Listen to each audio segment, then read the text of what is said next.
Selamat pagi dan selamat sore kepada seluruh peserta kelas hukum acara perdata. Pada hari ini kita sudah memasuki sesi ke-6 atau pertemuan ke-6. Di dalam sesi ke-6 ini kita akan coba membahas petitum dan posita. Petitum, bentuk-bentuk petitum. 1. Bentuk tunggal,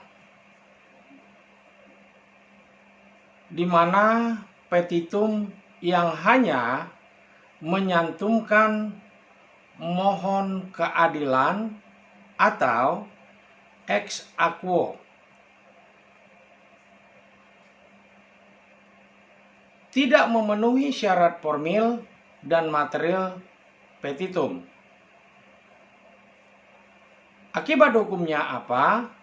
Gugatan dianggap mengandung cacat formil sehingga gugatan harus dinyatakan tidak diterima.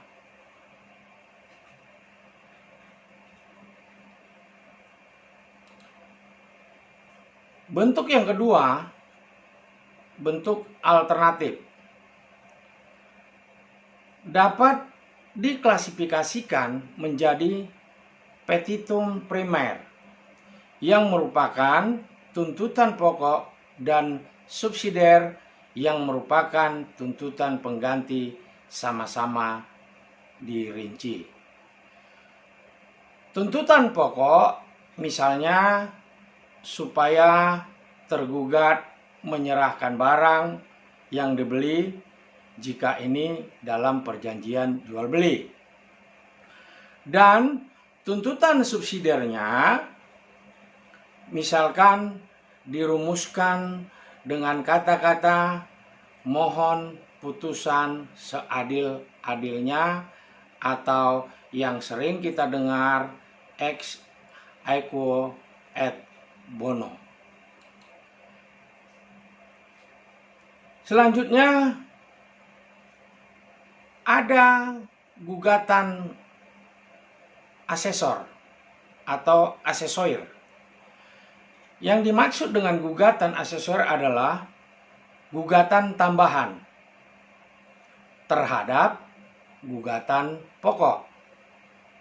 Tujuannya adalah untuk melengkapi gugatan pokok agar kepentingan penggugat lebih terjamin, meliputi segala hal yang dibenarkan, hukum tentunya, dan perundang-undangan.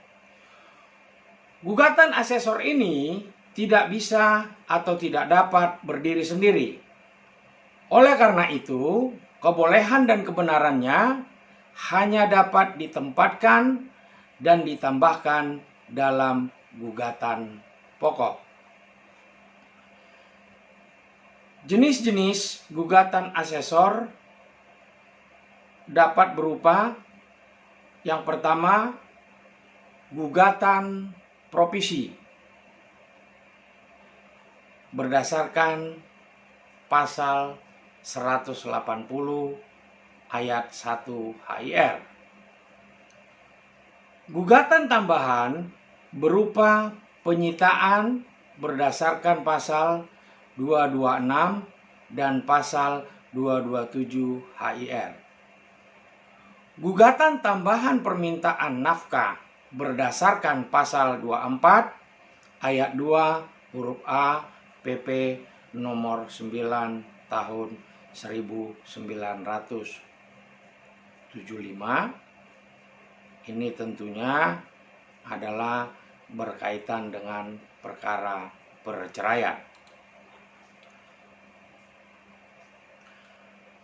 Langkah-langkah dalam pembuatan gugatan. Yang pertama, tahap persiapan. Dalam membuat suatu gugatan, memang sangat diperlukan kecermatan dan kehati-hatian, karena kekeliruan yang dibuat dalam membuat suatu gugatan, baik itu yang mengakibatkan syarat formil dan material gugatan tidak terpenuhi, akan membuat gugatan tersebut kandas di tengah jalan. Maka dalam membuat gugatan ada beberapa hal-hal yang harus benar-benar diperhatikan, adalah sebagai berikut. Yang pertama, kita harus menentukan siapa yang akan digugat. Apakah dia sebagai pribadi, ataukah sebagai suatu badan hukum, atau pula sebagai kedua-duanya. Yang kedua yang perlu diperhatikan dalam pembuatan gugatan, di pengadilan mana gugatan itu akan diajukan. Apakah gugatan ini mengenai suatu perjanjian, dan apakah dalam perjanjian telah disepakati mengenai penyelesaian terjadinya sengketa. Bagaimana bila pihak yang akan digugat tidak ada hubungan hukum sebelumnya? Yang ketiga, bukti-bukti apa yang sudah dimiliki oleh klien kita?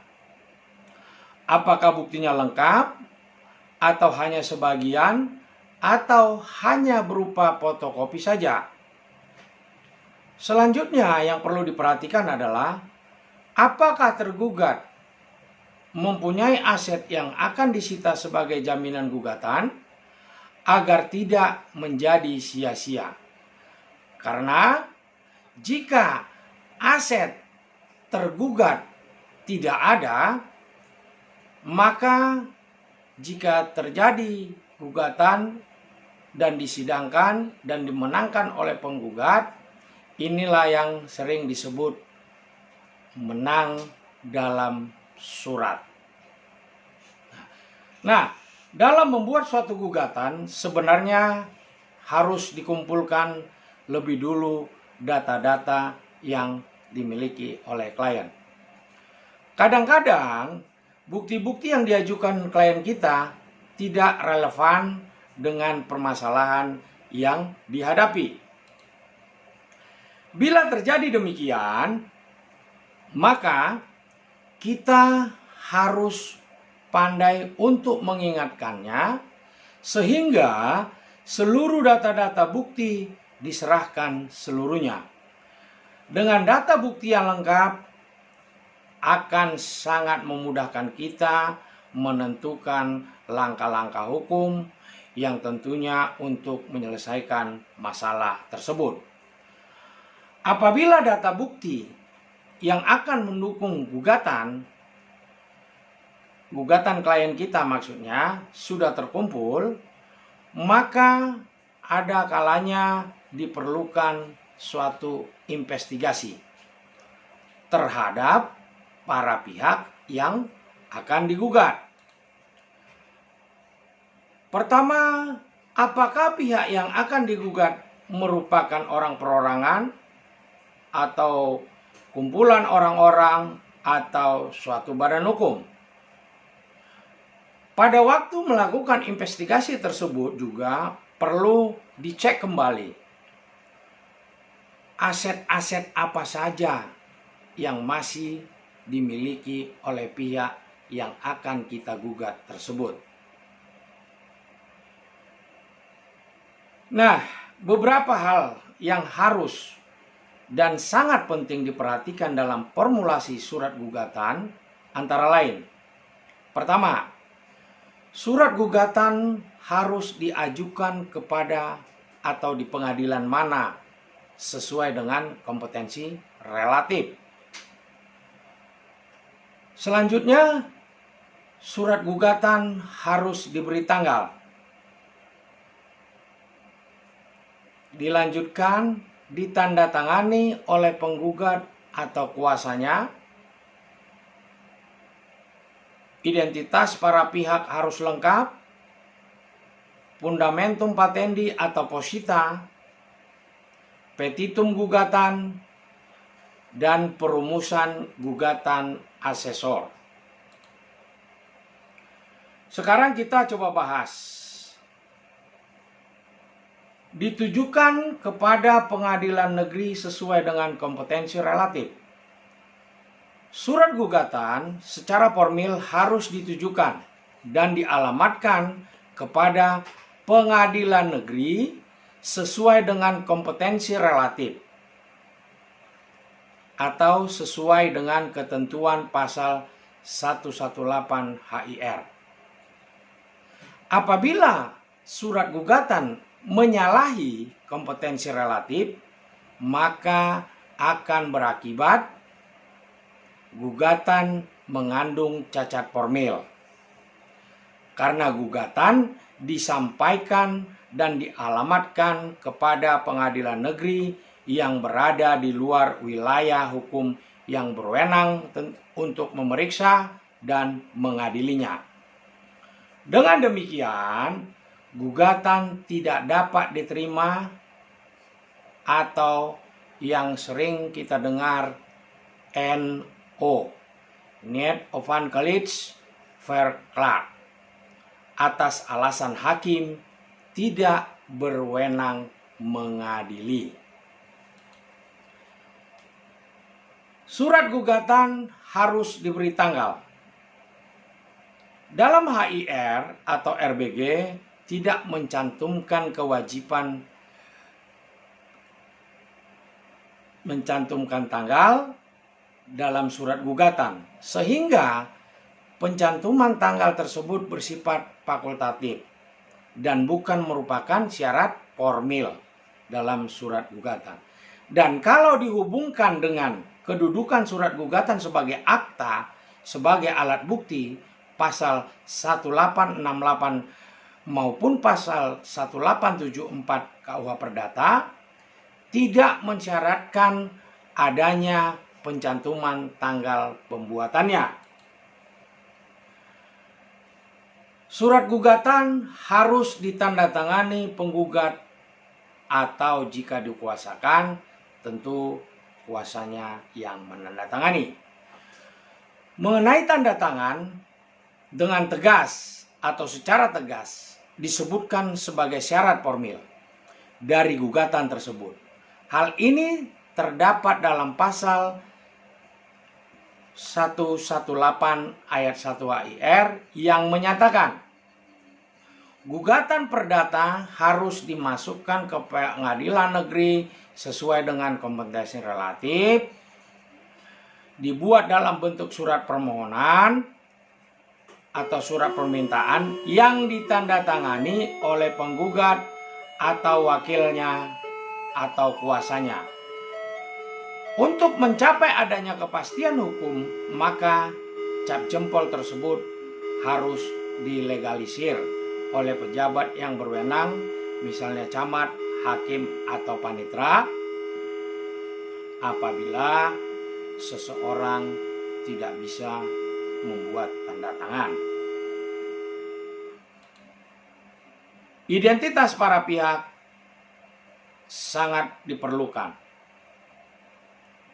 Penyebutan identitas dalam surat gugatan merupakan syarat formil keabsahan suatu surat gugatan. Surat gugatan tidak menyebut identitas para pihak, apalagi tidak menyebut identitas tergugat, menyebabkan surat gugatan tidak sah dan dianggap tidak ada.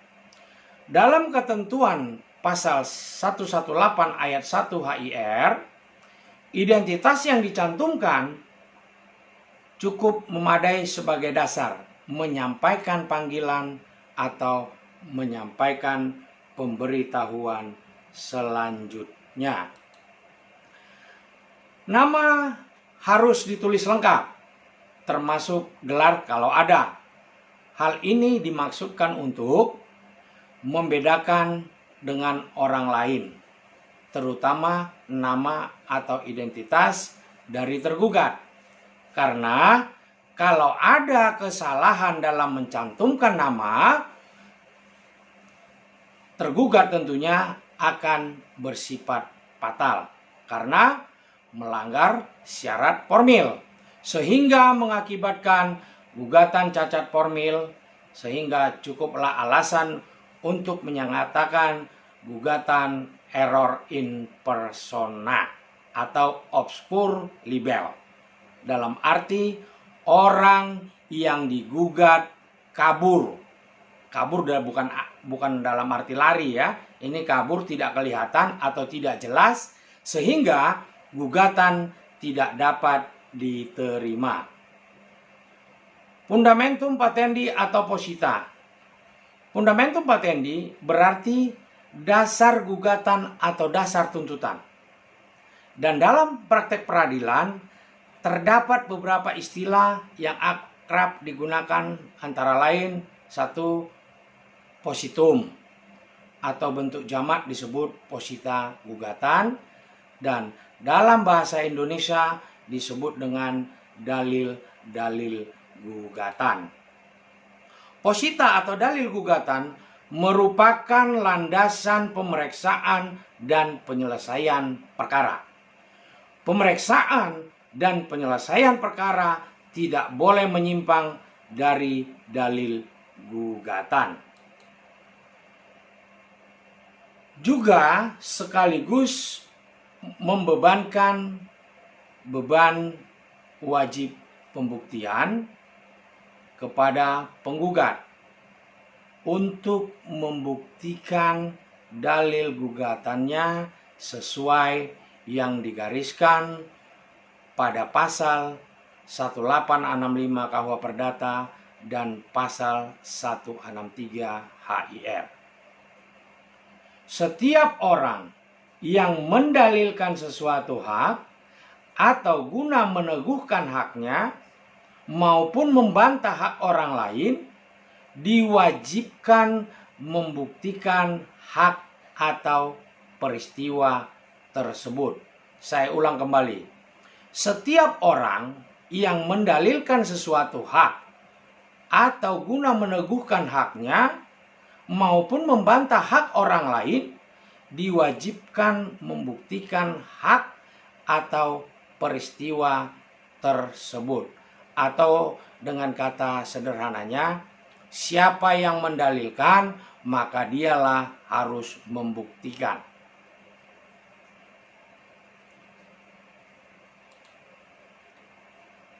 Dasar fakta. Fakta atau peristiwa yang berkaitan langsung dengan atau di sekitar hubungan hukum yang terjadi antara penggugat dengan materi atau objek perkara maupun dengan pihak tergugat. Penjelasan fakta-fakta yang langsung berkaitan dengan dasar hukum atau hubungan hukum yang didalilkan oleh penggugat.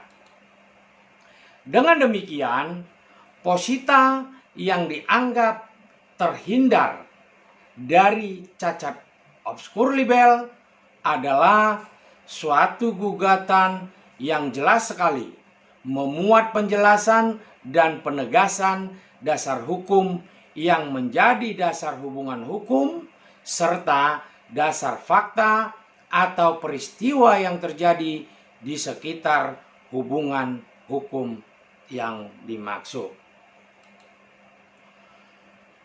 Petitum gugatan, di samping adanya posita dalam suatu surat gugatan, maka syarat yang lain yang harus ada adalah petitum gugatan agar gugatan tersebut menjadi sah. Petitum gugatan berisi pokok tuntutan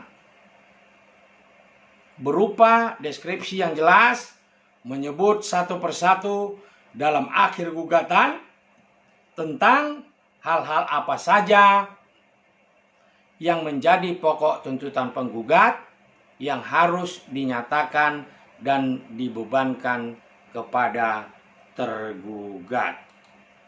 Dengan kata lain, Petitum gugatan berisi tuntutan atau permintaan. Petitum inilah nanti yang akan mendapat jawabannya dalam diktum atau amar putusan. Jadi inilah pentingnya bagaimana membuat petitum dan posita dalam suatu surat gugatan. Saya rasa cukup sampai di sini. Semoga pertemuan kita ini bermanfaat. Saya ucapkan terima kasih.